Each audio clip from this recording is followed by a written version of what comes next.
Ya,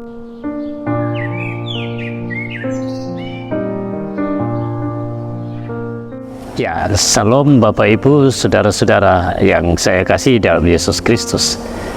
Hari ini kita ada dari hari yang ke-128, di mana hari terakhir di bulan Juni. Karena itu kita mensyukuri karena kasih Tuhan selalu nyata dalam hidup kita dan kita boleh mengakhiri di bulan Juni ini. Dan mengakhiri dan memasuki bulan Juli, saya memilih pembacaan yaitu dalam Sefanya pasal 2 ayat 1 sampai 3. Dan sebelum kita membacanya, mari kita berdoa. Ya Tuhan Yesus, Allah yang hidup, juru selamat kami berterima kasih karena penyertaan-Mu untuk kami sepanjang bulan Juni ini. Terima kasih untuk pemeliharaan, kekuatan, kesehatan yang kami miliki dalam hidup ini sampai kami boleh mengakhiri dan mengawali bulan Juli kami hendak merenungkan firman-Mu. Karena itu berilah Roh Kudus untuk kami supaya memahami kehendak firman-Mu dengan baik. Di dalam nama Yesus kami berdoa. Amin. Pembacaan kita dalam Sefanya pasal 2 ayat 1 sampai 3, seruan untuk bertobat. Bersemangatlah dan berkumpullah hai bangsa yang acuh tak acuh, sebelum kamu dihalau seperti sekam yang tertiup, sebelum datang ke atasmu murka Tuhan yang bernyala-nyala itu, sebelum datang ke atasmu hari kemurkaan Tuhan. Carilah Tuhan hai semua orang yang rendah hati di negeri, yang melakukan hukum-Nya. Carilah keadilan, carilah kerendahan hati. Mungkin kamu akan berlindung pada hari kemurkaan Tuhan. Sampai di sini pembacaan firman Tuhan. Menjadi refleksi bagi kita ketika kita mengakhiri bulan Juni dan memasuki bulan Juli. Dalam bacaan ini, saya boleh mengawali bahwa ada banyak orang yang saat ini sedang mencobai Tuhan. Mereka tahu bahwa misalnya perceraian itu dibenci Tuhan, tetapi ada banyak kasus-kasus perceraian itu ada dalam rumah tangga Kristen. Padahal mereka tahu bahwa perceraian tidak dikehendaki Tuhan, tapi di mana-mana kasus perceraian itu ada. Ini sikap untuk mencobai Tuhan. Dan juga ada banyak hal, misalnya bahwa Tuhan selalu mengatakan kita membalas kejahatan dengan kebaikan. Tapi apa yang terjadi? Ada banyak orang yang masih menaruh dendam, iri hati mereka, bahkan itu makan minggu, berbulan-bulan, bahkan tahun. Padahal mereka seringkali membaca firman Tuhan untuk pentingnya hal pengampunan, tapi itu mereka tidak ingat itu, atau mereka abaikan itu perintah firman Tuhan.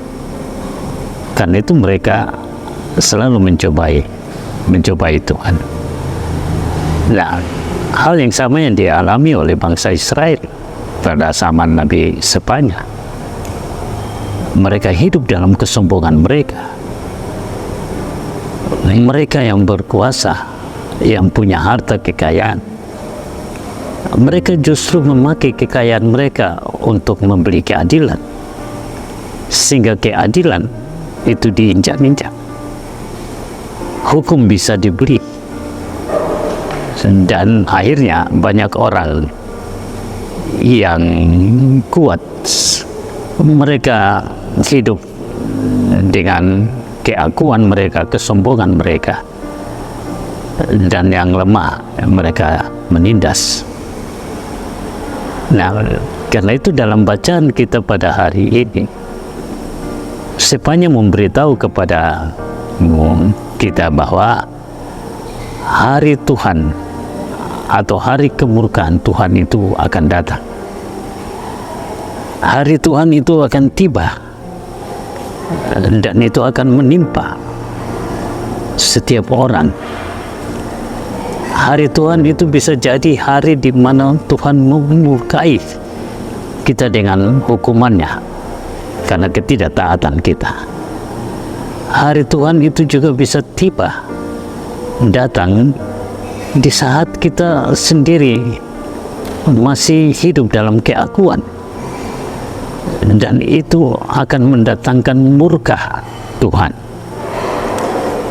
Karena itu sepanjang meminta untuk semua orang yang ada pada saat itu untuk bertobat. Bertobat itu berarti kembali kepada jalan yang benar. Dan pertobatan ini yang dihimbau oleh Spanya dalam ayat 3, yaitu mencari Tuhan. Hai kamu, di situ dikatakan, hai semua orang yang rendah hati di negeri. Mencari Tuhan itu berarti berhenti untuk menyembah berhala. Mencari Tuhan itu berarti datang berjumpa dengan Tuhan dan menyadari akan perbuatan-perbuatannya.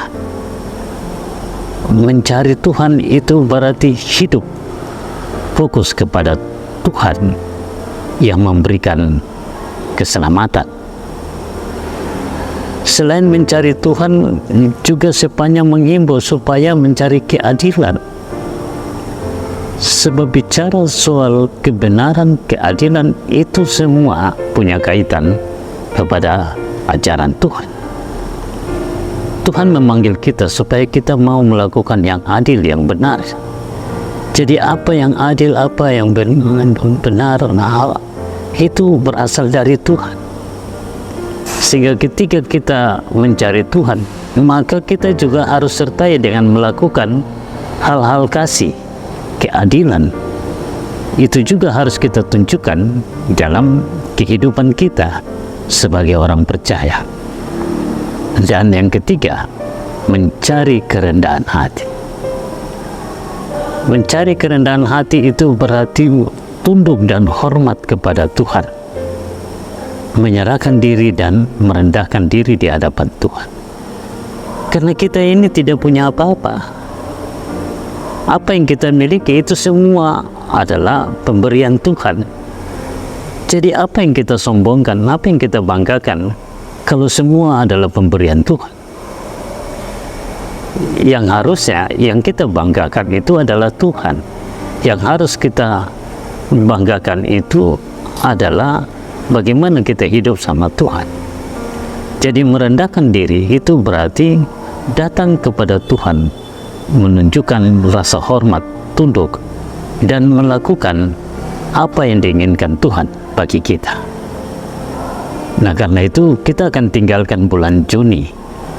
Kita akan masuk pada bulan Juli di tahun 2023. Dan ini berarti firman Tuhan mengajak kita bahwa seruan pertobatan untuk mencari Tuhan, mencari keadilan, dan mencari kerendahan itu harus menjadi gaya hidup kita selama memasuki di bulan Juli. Itu harus menjadi style kehidupan kita sebagai orang percaya, supaya kita ketika hari Tuhan itu datang, kita adalah orang-orang yang masuk di perhentian, tempat perhentian yang Tuhan sediakan, yaitu damai dengan Allah. Tempat di mana kita masuk di dalam damai bersama dengan Allah.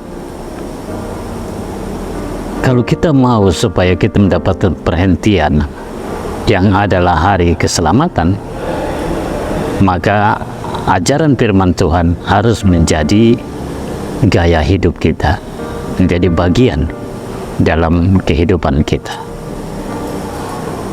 Dan bagi kita semua, Bapak Ibu, saudara-saudara, bagian firman Tuhan ini mengingatkan kita sekaligus memotivasi kita supaya ketika kita memasuki bulan Juli, ini adalah kesempatan untuk kita mencari Tuhan, kesempatan untuk kita melakukan keadilan, dan kesempatan untuk kita tunduk, hormat, dan merendahkan diri di hadapan Tuhan.